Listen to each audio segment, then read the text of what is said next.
They take around a 2 to 3% price hike. Therefore, revenue growth for best part of 40 years has been 14%. Their operating margins improve a little bit every year. So profit growth is between 18 to 20% consistently.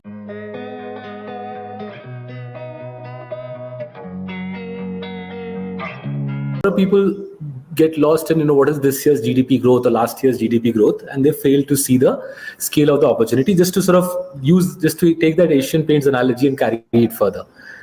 They went public in 82. The data is, their annual reports are publicly available. People can check. Almost every single year in the last 40 years, their volume growth, Asian Paints' paint volume growth, has been 11%, 10 to 11%, very tight volume, 10 to 11% volume growth. They take around a 2 to 3% price hike. Therefore, revenue growth for best part of 40 years has been 14%. Their operating margins improve a little bit every year. So profit growth is between 18 to 20% consistently. They keep crushing the working capital cycle every year. Today, their domestic business working capital cycle is a mere 6 days. Therefore, cash flow per share compounding is 23 to 25%. They've done this for 40 years.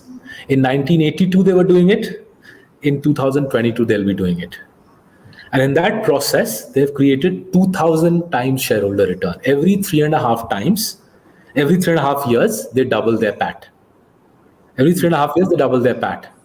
Their market share today is around 60%. There's still plenty of way to go. That is the power of this machine, right? And in just imagine, right? Today, Asian Paints' market cap is 22 billion. Their market cap is doubled in the last 3 to 4 years. That means they've created, just this one paint company has created the best part of $10 billion of wealth in the last 3 to 4 years.